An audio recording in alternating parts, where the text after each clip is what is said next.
Hello friends, ओम श्री गणेशाय नमः। जय श्री कृष्ण। आप सभी का स्वागत है आपके अपने यूट्यूब चैनल पर। फ्रेंड्स, आज हम आपको इस वीडियो में बताने जा रहे हैं पद्म पुराण के अनुसार वैशाख मास महात्म्य के अंतिम और 7वें अध्याय के बारे में। फ्रेंड्स, कल से वैशाख मास महात्म्य के स्कंद पुराण के अध्यायों का प्रारंभ होगा। फ्रेंड्स, वीडियो शुरू करने से पहले आपसे रिक्वेस्ट है, अगर आप हमारे चैनल पर नए हैं और आपने अभी तक चैनल को सब्सक्राइब नहीं किया है तो प्लीज़ सब्सक्राइब कीजिएगा चैनल को, साथ ही प्रेस कीजिएगा बेल आइकन को, जिससे नए वीडियो से रिलेटेड नोटिफिकेशन आपको तुरंत प्राप्त हो सके। और वीडियो पसंद आने पर वीडियो को लाइक और शेयर जरूर कीजिएगा ताकि सभी भक्तों को इस वीडियो का लाभ प्राप्त हो सके। और कमेंट बॉक्स में जय श्री कृष्ण जरूर लिखिएगा। वैशाख मास महात्म सब प्रकार के विघ्नों का नाश करने वाले तथा सारी सृष्टि का पालन करने वाले श्री गणेश जी, ज्ञान के दाता श्री सरस्वती जी तथा सब पुराणों के कर्ता श्री व्यास जी तथा श्री गुरुदेव के चरण कमलों में नमस्कार करके भगवान की श्रद्धा और भक्ति रस में डूबे हुए वैशाख मास महात्म की कथा कहती हूँ। वैशाख मास की कथा में जो राजा महिरथ की कथा बताई गई है, उसमें बताया गया है कि सबसे पहले यमराज कहते हैं, हे ब्राह्मण, पूर्व काल की बात है। महिरथ नाम से विख्यात एक राजा थे। उन्हें अपने पूर्व जन्म के पुण्यों के फलस्वरूप प्रचुर ऐश्वर्य और संपत्ति प्राप्त हुई थी, परंतु राजा राज्य लक्ष्मी का सारा भार मंत्री पर रखकर स्वयं विषय भोग में आसक्त हो रहे थे। वे न प्रजा की ओर दृष्टि डालते थे और न ही धन की ओर। धर्म और अर्थ काम भी कभी नहीं देखते थे। उनकी वाणी तथा उनका मन कामिनियों की क्रीड़ा में आसक्त था। राज्य के पुरोहित का नाम कश्यप था। जब राजा को विषयों में रमते हुए बहुत दिन व्यतीत हो गए, तब पुरोहित ने मन में विचार किया कि जो गुरु मोहवश राजा को अधर्म से नहीं रोकता है, वह भी उसके पाप का भागी होता है। यदि समझाने पर भी राजा अपने पुरोहित के वचनों की अवहेलना करता है तो पुरोहित निर्दोष हो जाता है। उस दशा में राजा ही सारे दोषों का भागी होता है। कश्यप बोले, राजन, मैं तुम्हारा गुरु हूँ, अतः धर्म और अर्थ से युक्त मेरे वचनों को सुनो। राजा के लिए यही सबसे बड़ा धर्म है कि वह गुरु की आज्ञा में रहे। गुरु की आज्ञा का आंशिक पालन भी राजाओं की आयु, लक्ष्मी तथा सौख्य को बढ़ाने वाला होता है। तुमने दान के द्वारा कभी ब्राह्मणों को तृप्त नहीं किया, भगवान श्री विष्णु की आराधना नहीं की, कोई व्रत तपस्या तथा तीर्थ नहीं किया। महाराज, कितने खेद की बात है कि तुमने काम के अधीन होकर कभी भगवान के नाम का स्मरण नहीं किया, अबलाओं की संगत में पढ़कर विद्वानों की संगति नहीं की।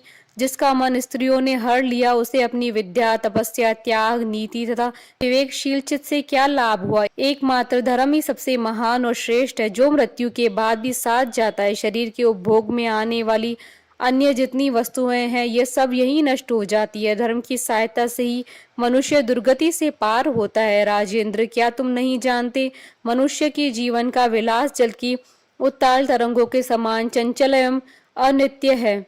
जिनके लिए विनय ही पगड़ी और मुकुट है, सत्य और धर्म ही कुंडल है तथा त्याग ही कंगन है, उन्हें जड़ आभूषणों की क्या आवश्यकता है। मनुष्य की निर्जीव शरीर को काठ और डेले के समान पृथ्वी पर फेंके उनके बंधु बांधव मुंह फेर कर चल देते हैं। केवल धर्म ही उसके पीछे पीछे जाता है। सब कुछ जा रहा है, आयु प्रतिदिन क्षीण हो रही है तथा यह जीवन भी लुप्त हो जा रहा है। ऐसी अवस्था में भी तुम उठकर भागते क्यों नहीं। स्त्री, पुत्र आदि, कुटुंब, शरीर तथा द्रव्य संग्रह, ये सब पराये हैं, अनित्य है, किंतु पुण्य और पाप अपने हैं। जब एक दिन सब कुछ छोड़कर तुम्हें विवशता पूर्वक जाना ही है, तो तुम अनर्थ में फंसकर अपने धर्म का अनुष्ठान क्यों नहीं करते हो। मरने के बाद उस दुर्गम पथ पर अकेले कैसे जा सकोगे, जहाँ न ठहरने के लिए स्थान, न खाने योग्य अन्न, न पानी, न राह खर्च, न राह बताने वाला कोई गुरु ही है।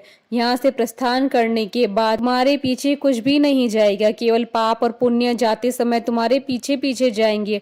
अतः तुम आलस्य छोड़कर वेदों तथा स्मृतियों में बताए हुए देश और कुल के अनुरूप हितकारक कर्म का अनुष्ठान करो। धर्म मूलक सदाचार का सेवन करो। अर्थ और काम भी यदि धर्म से रहित हो तो उनका परित्याग कर देना चाहिए। दिन रात इंद्रिय विजय रूपी योग का अनुष्ठान करना चाहिए, क्योंकि जितेंद्रिय राजा ही प्रजा को अपने वश में रख सकता है। लक्ष्मी अत्यंत प्रगल्भ्य रमणी के कटाक्ष के समान चंचल होती है। विनय रूपी गुण धारण करने से ही वह राजाओं के पास दीर्घ काल तक ठहरती है। जो अत्यंत कामी और घमंडी है, जिसका सारा कार्य बिना विचारे ही होता है, उन मूढ़ चेता राजाओं की संपत्ति उनकी आयु के समान ही नष्ट हो जाती है।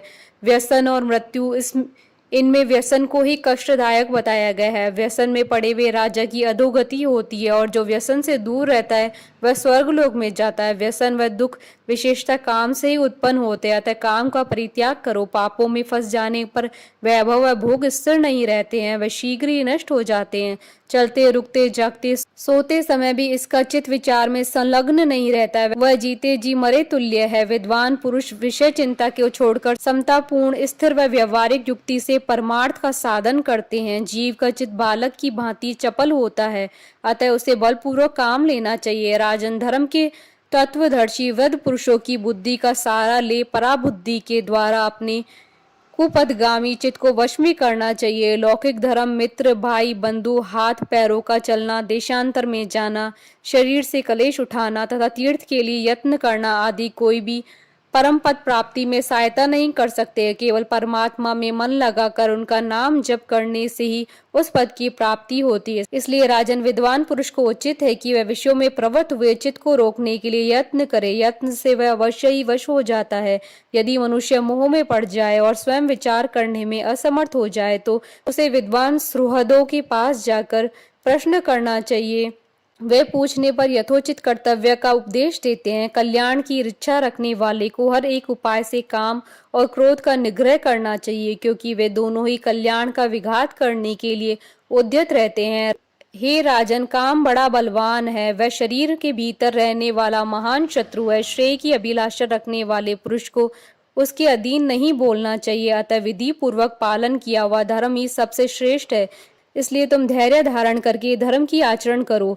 यह श्वास बड़ा चंचल है, जीवन उसी के अधीन है। ऐसी स्थिति में भी कौन मनुष्य धर्म के आचरण में विलंब करेगा। राजन, जो वृद्धावस्था को प्राप्त हो चुका है उसका चित्त भी इन निषिद्ध विषयों की ओर नहीं हटता। हाय, यह कितनी शोक की बात है पृथ्वीनाथ, इस काम के मोह में पड़कर तुम्हारी सारी उम्र व्यर्थ बीत गई है। अब भी तो अपने हित के साधनों में लगो। राजन, तुम्हारे लिए सर्वोत्तम हित की बात कहता हूँ, क्योंकि मैं तुम्हारा पुरोहित और तुम्हारे भले बुरे कर्मों का भागी हूँ। मुनीश्वरों ने ब्रह्म हत्या, सुरापान, चोरी, गुरुपत्नी गमन आदि महापातक बताए हैं। उनमें से मनुष्यों द्वारा मन, वाणी और शरीर से भी किए हुए जो पाप है उन्हें वैशाख मास समाप्त कर देता है। जैसे सूर्य अंधकार का नाश करता है, उसी प्रकार वैशाख मास पाप रूपी महान अंधकार को सर्वथा नष्ट कर डालता है। इसलिए तुम विधि पूर्वक वैशाख का व्रत पालन करो। राजन, मनुष्य वैशाख मास की विधि के अनुष्ठान द्वारा होने वाले पुण्य के प्रभाव से जन्म भर के लिए घोर पापों का परित्याग करके परम धाम को प्राप्त होता है। इसलिए महाराज, तुम भी इस वैशाख मास में प्रातः स्नान करके विधि पूर्वक भगवान मधुसूदन की पूजा करो। जिस प्रकार कूटने छांटने की क्रिया से चावल की भूसी छूट जाती है, मांजने से तांबे की कालिक मिट जाती है, उसी प्रकार शुभ कर्म का अनुष्ठान करने से पुरुष के अंतःकरण का मल धुल जाता है। राजा ने कहा, सौम्य स्वभाव वाले गुरुदेव, आपने मुझे वह अमृत पिलाया है जिसका आविर्भाव समुद्र से नहीं हुआ है। आपका वचन संसार रूपी रोग का निवारण तथा दुर्व्यसनों से मुक्त करने वाला द्रव्य भिन्न औषध है। आपने कृपा करके मुझे आज इस औषध का पान कराया है। विप्रवर सत्पुरुषों का समागम मनुष्य को हर्ष प्रदान करने वाला है। उनके पाप को दूर भगाने वाला तथा जरा मृत्यु का अपहरण करने वाली संजीवनी बूटी है। इस पृथ्वी पर जो जो मनोरथ दुर्लभ माने गए वे सब यहाँ साधुओं के प्रसंगों के संग से प्राप्त हो जाते हैं। जो पापों का अपहरण करने वाली सत्संग की गंगा में स्नान कर चुका है, उसे दान, तीर्थ सेवन, तपस्या तथा यज्ञ करने की क्या आवश्यकता है। प्रभु, आज के पहले मेरे मन में जो जो भाव उठते थे वे सब केवल काम सुख के प्रति लोभ उत्पन्न करने वाले थे, परंतु आज आपके दर्शन से तथा वचन सुनने से उसमें विपरीत भाव आ गया है। मूर्ख मनुष्य एक जन्म के सुख के लिए हजारों जन्मों का सुख नष्ट करता है और विद्वान पुरुष एक जन्म से हजारों जन्म मना लेता है। हाय हाय, कितनी खेद की बात है कि मुझ मूर्ख ने अपने मन को सदा काम जनित रस के अवसादन सुख में ही फंसाए रखने के कारण कभी कुछ भी आत्म कल्याण का कार्य नहीं किया। अहो, मेरे मन का कैसा मोह है जिससे मैंने स्त्रियों की फेर में पड़कर अपनी आत्मा को घोर विपत्ति में डाल दिया, जिसका भविष्य अत्यंत दुखमय है, जिसे पार पाना बहुत कठिन है। भगवान, आपने स्वतः संतुष्ट होकर अपनी वाणी से आज मुझे मेरी स्थिति का बोध करा दिया। अब उपदेश देकर मेरा उद्धार कीजिए। पूर्व जन्म में मैंने कोई पुण्य कर्म किया था जिससे आपने मुझे बोध कराया है। विशेषतः आपके चरणों की धूलि से आज मैं पवित्र हो गया हूँ। वक्ताओं में श्रेष्ठ, अब आप मुझे वैशाख मास की विधि बताइए। कश्यप जी बोले, राजन, बुद्धिमान पुरुष को चाहिए कि वह बिना पूछे अथवा अन्याय पूर्वक पूछने पर भी किसी को उपदेश न दे।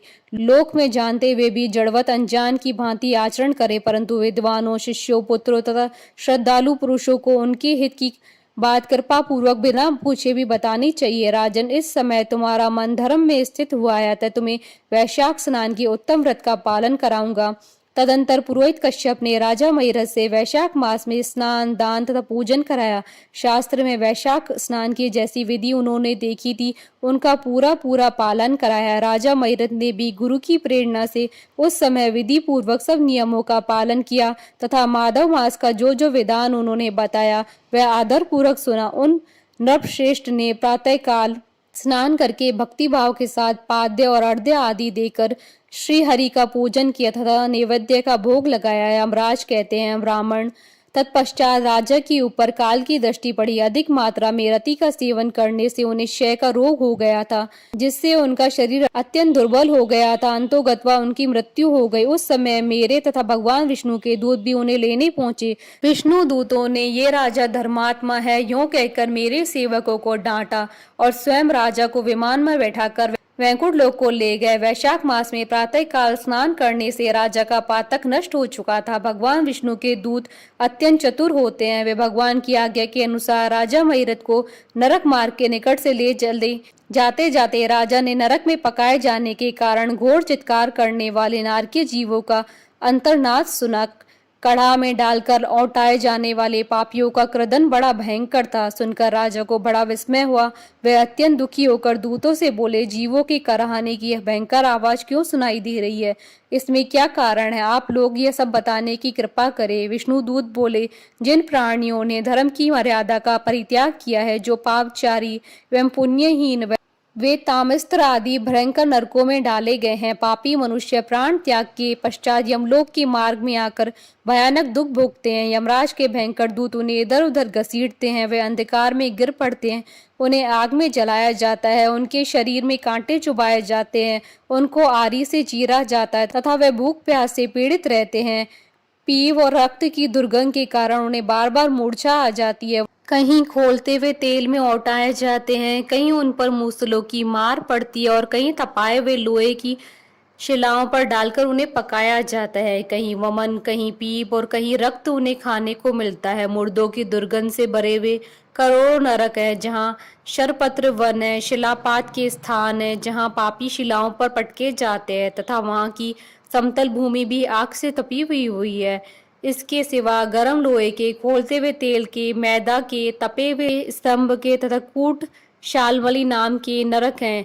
छुरे, कांटे, कील, उग्र ज्वाला के कारण शोभ एवं भय उत्पन्न करने वाले बहुत से नरक है। कहीं तपी हुई वैतरणी नदी है, कहीं पीप से भरे हुए अनेकों कुंड है। इन सब में पृथक पृथक पापियों को डाला जाता है। कुछ नरक ऐसे हैं जो जंगल के रूप में, वहाँ के पत्ते तलवार की धार के समान है, इसी से उन्हें असी पत्र वन कहते हैं। वहां प्रवेश करते ही नर नारियों के शरीर कटने और छिलने लगते हैं। कितने ही नरक घोर अंधकार तथा आग की लपटों के कारण अत्यंत दारुण प्रतीत होते हैं। उन्हें बार बार यातना भोगने के कारण पापी जीव नाना प्रकार के स्वरों में रोते हुए विलाप करते हैं। राजन, इस प्रकार ये शास्त्र विरुद्ध कर्म करने वाले पापी जीव कराहते हुए नरक यातना का कष्ट भोग रहे हैं। उन्हीं का यह क्रदन हो रहा है। सभी प्राणियों को अपने पूर्वत कर्मों का भोग भोगना पड़ता है। पराई स्त्री का संग प्रसन्नता के लिए किया जाता है, किंतु वास्तव में वह दुख ही देने वाला होता है। 2 घड़ी तक किया हुआ विषय सुख का अवसादन अनेक कल्पों तक दुख देने वाला होता है। राजेंद्र, तुमने वैशाख मास में प्रातः स्नान किया, उसकी विधि का पालन करने से तुम्हारा शरीर पावन बन गया। उसे छूकर बहने वाली वायु का स्पर्श पाकर ये क्षण भर के लिए सुखी हो गए।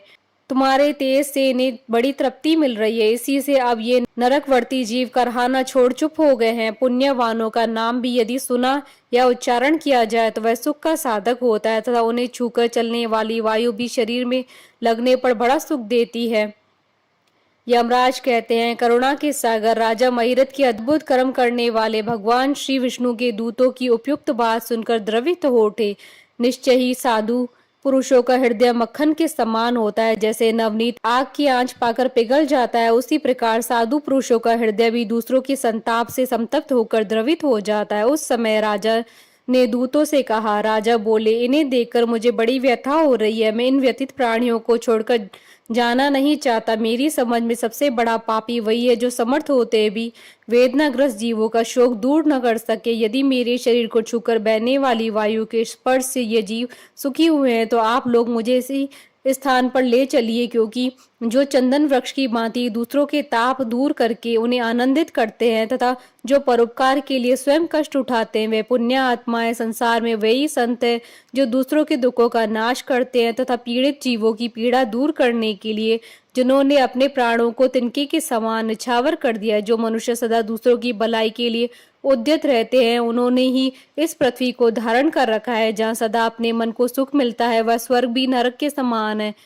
अतः साधु पुरुष सदा दूसरों के सुख से ही सुखी होते हैं। यहाँ नरक में गिरना अच्छा, प्राणों से वियोग हो जाना भी अच्छा, किंतु पीड़ित जीवों की पीड़ा दूर किए बिना एक ही क्षण में सुख भोगना अच्छा नहीं है। दूत बोले, हे राजन, पापी मनुष्य अपने कर्मों का ही फल भोगते हुए भयंकर नरक में पकाए जाते हैं। जिन्होंने दान, होम तथा पुण्य तीर्थ में स्नान नहीं किया है, मनुष्यों का उपकार तथा कोई उत्तम पुण्य नहीं किया, वे परलोक में आने पर भी घोर नरकों में पकाए जाते हैं।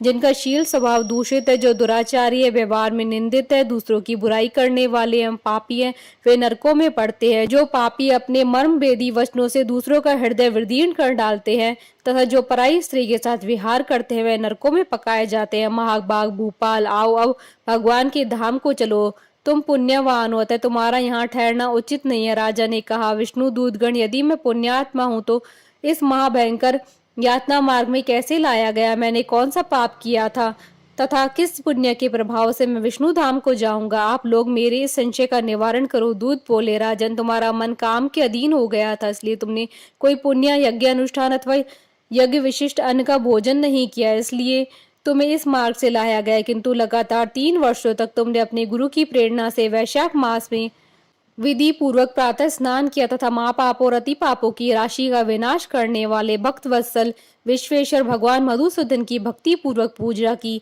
यह सब पुण्यों का सार है। केवल एक ही पुण्य से तुम देवताओं द्वारा पूजित होकर श्री विष्णु धाम को ले जाए जा रहे हो। नरेश्वर, जैसे एक ही चिंगारी पड़ जाने से तिनकों की राशि भस्म हो जाती है, उसी प्रकार वैशाख में प्रातः स्नान करने से पाप राशि का विनाश हो जाता है। जो वैशाख में शास्त्रोयुक्त नियमों से युक्त होकर स्नान करता है, वह हरि भक्त पुरुष अति पापों के समूह से छुटकारा पाकर विष्णु पद को प्राप्त होता है। यमराज कहते हैं, ब्राह्मण, तब दया सागर राजा ने उन जीवों के शोक से पीड़ित हो भगवान श्री विष्णु के दूतों से विनय पूर्वक कहा, साधु पुरुष प्राप्त हुए ऐश्वर्य का, गुणों का तथा पुण्य का ही यही फल मानते हैं कि इनके द्वारा कष्ट में पड़े हुए जीवों की रक्षा की जाए। यदि मेरा कुछ पुण्य है तो उसी के प्रभाव से ये नरक में पड़े हुए जीव निष्पाप होकर स्वर्ग को चले जाएं और मैं उनकी जगह नरक में निवास करूंगा। राजा के ऐसे वचन सुनकर श्री विष्णु के मनोहर दूत उनके सत्य और उदारता पर विचार करते हुए इस प्रकार बोले, राजन, इस दया रूप धर्म के अनुष्ठान से तुम्हारे संचित धर्म की विशेष वृद्धि हुई है। तुमने वैशाख मास में जो स्नान,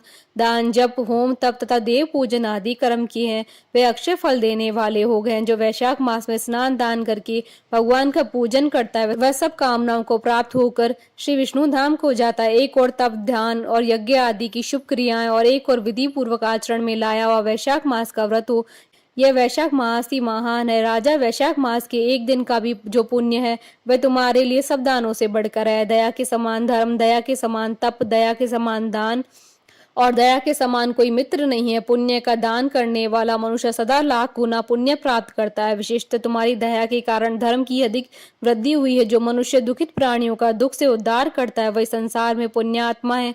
उसे भगवान नारायण के अंश से उत्पन्न समझना चाहिए। वीर, वैशाख मास की पूर्णिमा को तीर्थ में जाकर जो तुमने सब पापों का नाश करने वाला स्नान दान आदि पुण्य किया है, उसे विधिवत भगवान श्री हरि को साक्षी बनाकर 3 बार प्रतिज्ञा करके इन पापियों के लिए दान कर दो, जिससे ये नरक से निकलकर स्वर्ग को चले जाएं। हमारा तो ऐसा ही विश्वास है कि पीड़ित जंतुओं को शांति प्रदान करने से जो आनंद मिलता है उसे मनुष्य स्वर्ग और मोक्ष से भी नहीं पा सकता है। सौम्य, तुम्हारी बुद्धि दया दान में दृढ़ है, इसे देखकर हम लोगों को भी उत्साह होता है। राजन, यदि तुम्हें अच्छा जान पड़े तो अब बिना विलंब किए इन्हें वह पुण्य प्रदान करो जो नरक यातना के दुख को दग्ध करने वाला है। विष्णु दूतों के यूं कहने पर दयालु राजा महीरथ ने भगवान गदाधर को साक्षी मानकर 3 बार प्रतिज्ञा पूर्वक संकल्प करके उन पापियों के लिए अपना पुण्य अर्पण कर दिया। वैशाख मास के एक दिन के ही पुण्य का दान करने से सभी जीव यम यातना के दुख से मुक्त हो गए। फिर अत्यंत हर्ष में भरकर वे श्रेष्ठ विमान पर आरूढ़ हुए और राजा की प्रशंसा करते हुए उन्हें प्रणाम कर स्वर्ग को चले गए। इस दान से राजा को विशेष पुण्य की प्राप्ति हुई। मुनियों और देवताओं का समुदाय उनकी स्तुति करने लगा तथा वे जगदीश्वर श्री विष्णु के पार्षदों द्वारा अभिवंदित होकर उस परम पद को प्राप्त हुए जो बड़े बड़े योगियों के लिए भी दुर्लभ है। द्विज श्रेष्ठ, ये वैशाख मास और पूर्णिमा का कुछ महात्मा जहाँ थोड़े में बतलाया गया, यह धन यश आयु तथा परम कल्याण प्रदान करने वाला है। इतना ही नहीं, इससे स्वर्ग तथा लक्ष्मी की प्राप्ति होती है। यह प्रशंसनीय महात्मा अंतःकरण को शुद्ध करने वाला, पापों को धो डालने वाला है। माधव मास का यह महात्मा भगवान माधव को अत्यंत प्रिय है। राजा महीरथ का चरित्र, हम दोनों का संवाद सुनने पढ़ने तथा विधि पूर्वक अनुमोदन करने से मनुष्यों को भगवान की भक्ति प्राप्त होती है, जिससे समस्त कलेशों का नाश होता है। सूत जी कहते हैं, धर्मराज की यह बात सुनकर वह ब्राह्मणों ने प्रणाम करके चला गया। उसने भूतल पर प्रतिवर्ष स्वयं तो वैशाख स्नान की विधि का पालन किया है ही, दूसरों को भी कराया। यह ब्राह्मण और यम का संवाद मैंने आप लोगों को वैशाख मास के पुण्य में स्नान के प्रसंग से सुनाया है। जो एकचित होकर वैशाख मास के महात्मा का श्रवण करता है वह सब पापों से मुक्त होकर श्री विष्णु के परम पद को प्राप्त करता है। इति श्री पद्म पुराण अंतर्गत वैशाख स्नान महात्म्य संपूर्ण हुआ। बोलिए भगवान विष्णु की जय, सनातन धर्म की जय। हमारे साथ इस वीडियो में अंत तक बने रहने के लिए आपका धन्यवाद। ओम श्री गणेशाय नमः। जय श्री कृष्ण।